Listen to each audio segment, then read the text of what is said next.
Well, this is a classical radical Islamic attack, Steve, and political correctness is killing us. This is a prime example. Until we hold the Arab world and the Muslim world accountable for letting this radical Islamic ideology, which, as I have said before, is as evil as Nazism, fascism, and communism. As the gunmen begin to make their escape, one shouts, "We told you we would avenge the Prophet Muhammad." They claim to commit their crimes in the name of God, in the name of Islam, is much more offensive to the Prophet and to Islam than any cartoon could ever be. The Prophet ﷺ, people were rude to him. The desert Arabs were rude to him, and he never returned their rudeness with rudeness. He smiled in their faces. He returned their bad manners with good character. It is truly tragic that some misguided people that honestly had no knowledge of Islam, they had not studied the Sharia, they did not get a fatwa from a reputable scholar. Frankly, they were known for their criminal records of the past. That some people became angry and agitated at some cartoonists, and they killed them and many people in their staff as well.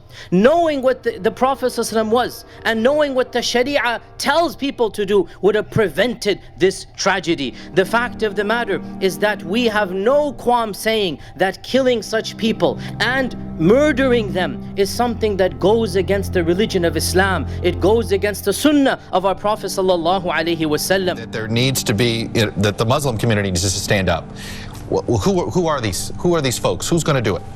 Well, first of all, let's be clear that every single organization, major organization, Muslim organization throughout the world and in the United States, every prominent individual, be it political or religious leaders, everyone has condemned not just this attack, but every attack that occurs in the name of Islam. And anyone who keeps saying that we need to hear the moderate voice of Islam, why aren't Muslims denouncing these violent attacks, doesn't own Google.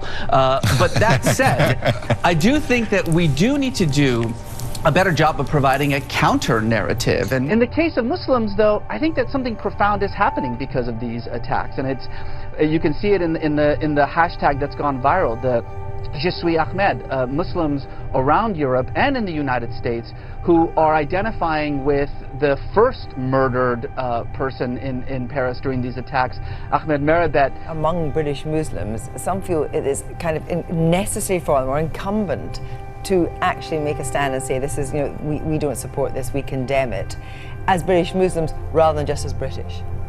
Well, what happened in Paris was obviously reprehensible. It's absolutely disgusting what took place, and obviously any like-minded people would understand that and would condemn it. And I feel that, yeah, there is a moral duty for me to condemn it, but I'm worried about the wider question that, should Muslims be compelled to condemn it? It's the compulsion factor that I have. It's interesting, this idea that you feel then that British Muslims, in a way, some are compelled to make constant apology whenever there's an atrocity. A British Muslim has to, as it were, condemn it to distance themselves from it. Well, I think it's a question of political point scoring, where you are demonising an entire community of people. That's 1.5 billion Muslims around the world who are being compelled to condemn this. As if they don't, as if they wouldn't, like that silence would be complicity, for example. What I'm saying to the Muslims around the world is do exactly the opposite of what psychologically you would do, which is don't isolate yourself, don't be on the margin, come mainstream, be visible, be vocal, be the voice of the voiceless or the silent majority that are all against what is happening. Islam is being interpreted in an increasingly violent way. There is a very frightening strand of the religion that is developing. Do you think that is here to stay?